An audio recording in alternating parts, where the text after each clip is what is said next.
Hello and welcome to our news updates coming to you live from Bishop Neove Media Center. And you're with me, Charity Jalanga.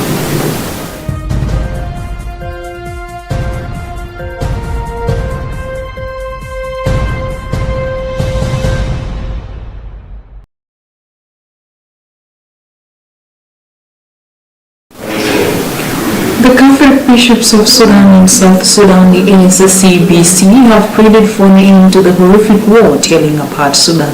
The bishops had announced the selfish interest of driving the conflict at the conclusion of their meeting in June, as the head of the Sudanese armed forces vows not to have negotiations until victory. They say the fabric of Sudanese society has been torn apart, with people shocked, traumatized, and disbelieving about the level of violence and hatred, yet there appears to be no end in sight of the escalating conflict between the Sudanese Armed Forces (SAF) and the Rapid Support Forces (RSF).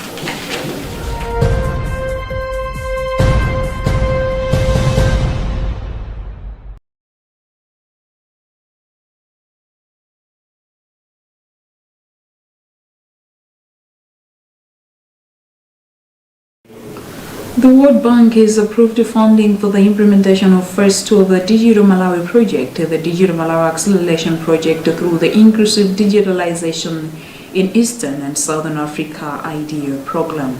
The IDEA program, which is poised to accelerate digital inclusion for 180 million people across Eastern and Southern Africa, will see the implementation of the Digital Malawi Acceleration Project, which aims to leverage improved connectivity and public digital service delivery capacity to accelerate digital services growth across sectors.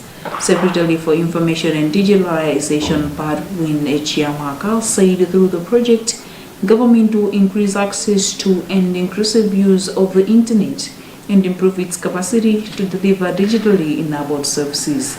He disclosed that through the first phase of the project, government has achieved significant milestones.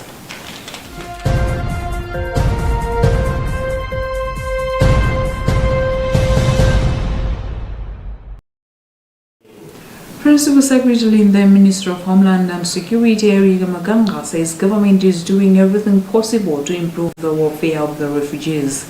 She made the remarks on Thursday on the sidelines of World Refugee Day at Dzaleka refugee camp in Lowa. Maganga said government is aware of the health and economic hazards that the congestion at the Dzaleka refugee camp poses. Hence, the partnerships have been made to improve access to water and sanitation, security, and expedite relocation of the camp to a more spacious site that has over 445 hectares of land in Chitipa.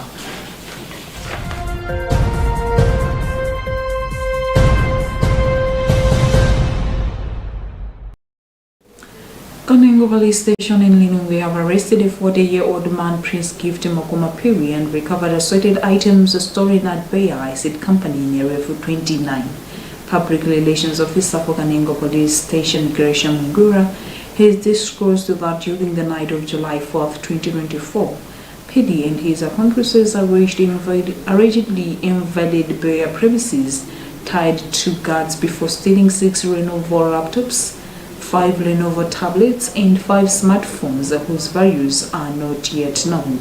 Mbira added that during the arrest, the law enforcers also seized some weapons from the suspect, including a panga knife, 2 wool spanners, 1 hacksaw, and 1 snap cutter. Meanwhile, inquiries are underway to arrest his accomplices and recover the remaining items. Piri hails from Omanamanga Village Tradition Authority in Lilongwe.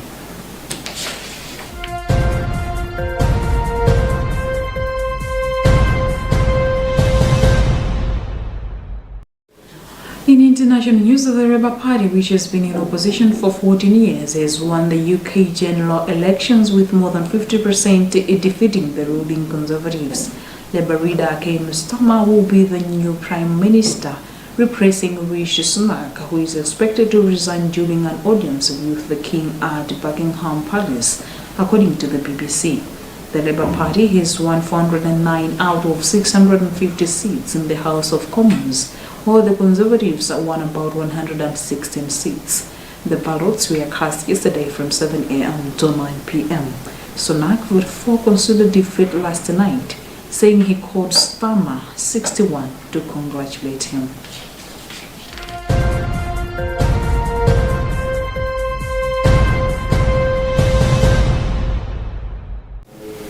And that's all we had for now. I'm Charity Chilanga. Good afternoon.